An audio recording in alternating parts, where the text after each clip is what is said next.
Okay, so let's talk about personal finance, shall we?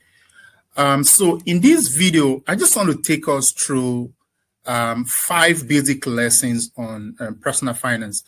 As you can see on the screen, so personal finance just involves all of these, activities, regarding your financial goals, budget and planning, how you can build emergency fund, how you can automate your savings, how you can, start investing early, all the good stuff they tell you about buying assets and no liability, um, telling you about expenditure should be less than income, finance goals. So all of these activities, they are all embedded in personal finance. So there are a lot of them going on. But what I want to do in this video is to talk about five main lessons that I think is very critical for everybody to know about personal finance. And look at how I group them. If you look at these, the first one I want to talk about is what they call, your rent is not an emergency. We're going to talk about that, first. I'll also tell you about, how you can track your income and expenses, how you can build an emergency fund, and what does that mean really. Also, how you can automate your savings with low interest debt. I mentioned this in one of my videos about loan is a good thing, and it's sometimes is a better way to save. We try to explain what I mean again in this video under the fourth lesson. And the last one I'm going to talk about is in having a financial goal. That is also a very important topic that you should know about. So if you stick around, you're going to know a thing or two about all of these lessons. I group them under 5 lessons because I don't want them to be too much.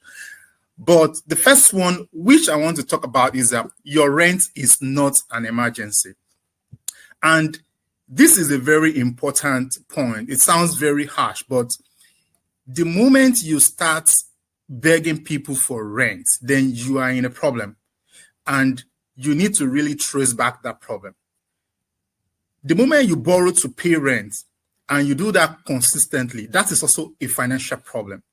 But what this lesson is trying to tell you is that your rent, the rent of where you live, in fact, as a business owner, the rent of your business premise, it is not an emergency. And the reason why I said it's not an emergency is because, number one, is rent is predictable, it's recurring, it's not an unexpected, financial problem that you have. So if you have a case where every time your rent is an emergency, then that is a big problem.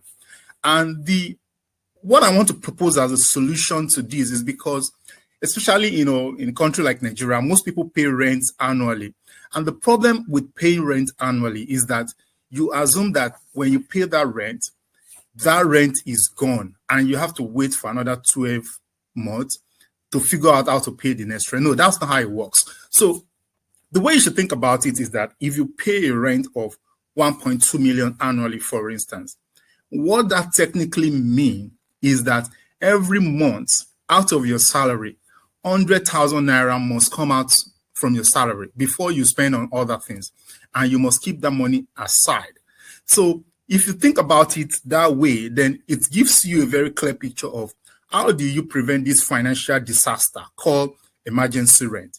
So just know about it that even though you are not paying the 100,000 naira you save every month to anybody, but what you should be doing, in a very realistic way, is to keep that 100,000, assuming your rent is 1.2 million annually, in a savings account where you will not touch it. And that is the only way you can prevent, your rent from being an emergency. So that is one of lesson 1 under, the personal finance management that I want you to think about. Because if you commit your rent annually, you need to understand that monthly rent must come out of your savings. And that is the only way at the end of that year, you will not be in crisis. You should be able to go into an account and pull that money out and pay your landlord another yearly rent. And that is a very big lesson that you need to learn under this first lesson under personal finance. Okay, let's move to number two. Okay, before we move to number two, I think what I'm just trying to like say here is that there are a whole bunch of other expenditure that are not emergency. And the reason why I say they are not emergencies is because sometimes you pay all this money in advance. And sometimes when you pay them in advance, you just move on. No, that's not the way it works.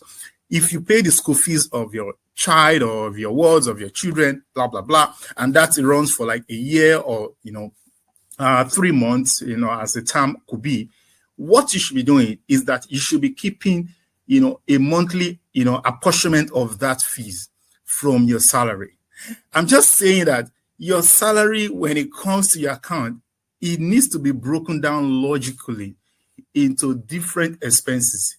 Whether the expenses has been paid before in advance or you are yet to pay it, you need to figure out what are all of the expenses that need to get out of this income that you just earned. And that's the only way you will not be in financial crisis. What about hospital bills? I mean, it sounds very, harsh, but then if you have a pregnant wife and the pregnant wife needs to deliver in 9 months' time, the bill of that hospital bill should not be an emergency as well, because you should be able to, like, every month keep the salary, the hospital bills or a potential hospital bill from your salary and keep it in another, hospital bill account. It has to be that logical. What about electricity? What about all of this waste disposal? What I'm trying to paint here is that think about all the expenses you need to spend in advance or you need to keep money for. They should not be an emergency. Vacation. If you need to spend, 2 million to go anywhere to have fun after the end of the year, that money cannot just come from nowhere. It has to be some money that you must have been keeping from your monthly income till the end of the year, so that at the end of the year, the money is somewhere, you can pull it out and use it for whatever you like. Transport costs. If you borrow money to go to work, that is a big problem for you, right? So think about all of these things I've highlighted: premium, loan repayment, anything that you need to pay in advance or you need to, pull out of your income every month. It should not be an emergency. As harsh as it sounds, the moment you struggle to pay all of these bills that I put on the screen, then there is a problem either with your financial planning or there is a problem with your income. And this leads to the second lesson that I want to talk about. The only way you can prevent the disaster that I mentioned in lesson 1 is to track your income and expenses. And this sounds like it's an accountant's job, but that is not. The moment you'll be able to know, okay, this is the monthly, or this is the yearly, or this is what I earn every time, you should also be able to, know exactly how much goes out of your account. And the main thing I want to take out of this lesson too is that the moment you find that your income is less than your expenses, and when I say expenses includes all of the things you need to amortize. And when we say amortize, means that even if you pay it in advance, you need to keep money every month or every time so that when you want to pay it next, you have money to pay that. So if your income is not greater than all of that expenses, then you are in problem.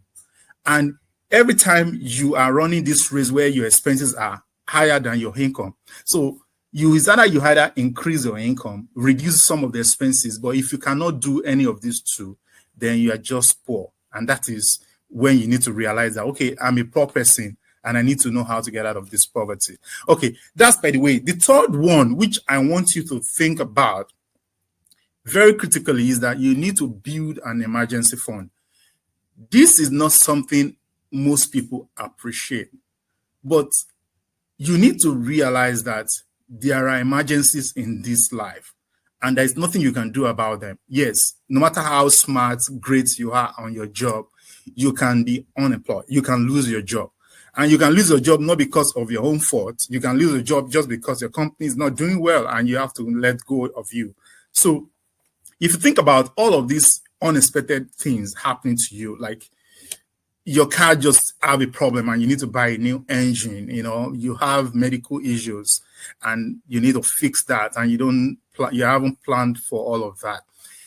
These are all emergencies that you need to have been creating money for. And the technical rule, maybe the rule of thumb generally is that you need to have like 3 months or 6 months worth of essential expenses, meaning that if you just get laid off today.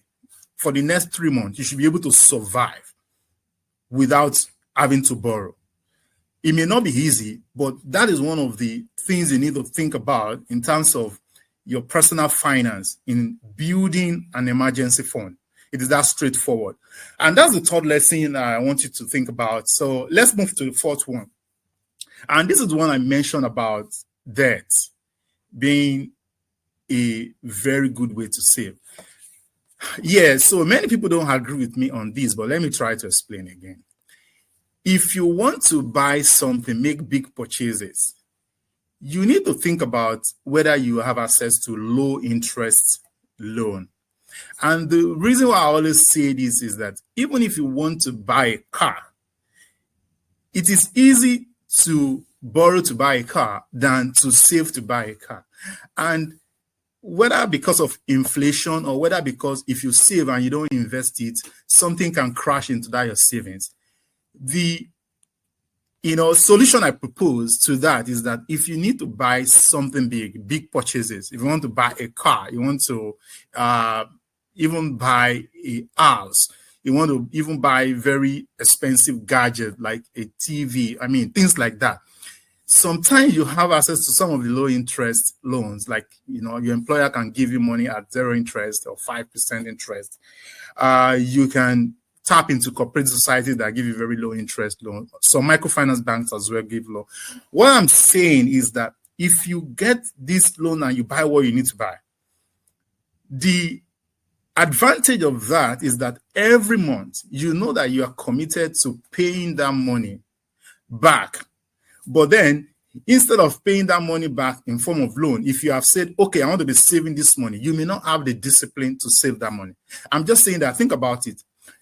What is easy between you saving to buy something or you borrowing to buy that thing and be paying the money back? In my opinion, I think paying the money back is easier because there is a more stake of you paying back than saving, because when you save and you crash the savings, nobody's going to beat you, right? But when you borrow and you don't pay back, that is a problem. I'm just saying that if you have very good reason to borrow, I think is a more disciplined way of saving than to save and be expecting it to use it for big purchases. Anyway, that's my opinion about that. You can think about it. So that's the fourth lesson that I want you to think about your personal savings, personal finance. Let me go to the last one. And this last one is very related to the fourth lesson. But what the picture I'm painting here is that you, at every point in time, you must have a financial goal. And I always tell people, your savings must be tied to an investment. There is no very good reasons to save forever without injecting that savings into something, either investing it or using it to meet a financial goal. So again, if you have developed the culture of saving, this is the time you now need to develop the culture of, what do I want to use the savings to do? What is my financial goal? And when you think about financial goals, you can think about, very short-term goals. Different people have different goals. But first is that you must have like your emergency fund, which, nothing's going to be touching. If you have like vacation goal, that is also a good way to say, oh, you know what? This is the reason why I'm saving this money, because I want to go to, a country I haven't been before. I want to go to a state. I want to enjoy myself, blah, blah, blah. That is a goal. Paying off debt, if you have too much of debt on your head and you want to pay it back, that's also a very good reason to save and knock the debt off. If you think about the long-term goals, you want to buy a car, you want to wed, you want to build a house, blah, blah, blah. This is also another goal, which you must know that, okay, I'm saving, and this is the point where I need to use my savings to, knock out this goal. If you do not think about these financial goals and break it down into, this is why I'm saving, and this is what I want to achieve. The problem is that you would have been saving, and when somebody comes to you to borrow money, you may not be able to, prevent, or you may not have like enough pushback to say, oh, I'm not going to give you money. If your family, has an emergency and you need to give them money, you may not be able to like prevent yourself from, giving money out. What, again, is the driver of this is that your savings cannot be forever. Your savings must be tied to something. And if your savings is not tied to something, an investment, emergency fund, going on vacation, buying something, there is a very high likelihood that you're going to crash that savings at some point in time. So that is what I want to share with you today, which is like the 5 lessons you need to know about your personal finance. And the first and the big one is that your rent is not an emergency. And that is even the trigger for this conversation, because if your rent is an emergency all the time, then that is the problem. And the problem is always due to the fact that you pay the money in advance and you forget about it. And after 12 months, you're back to thinking about where will I see the money from? No, it shouldn't be that way. It should be the case that if I knock off my rent in a year, every month from my salary, a monthly, apportionment of that yearly rent must come out from my salary and be put somewhere and be saved somewhere so that my rent does not become an emergency. That is what I want to share with you today. I will see you again in my next video. Take care of yourself. Bye.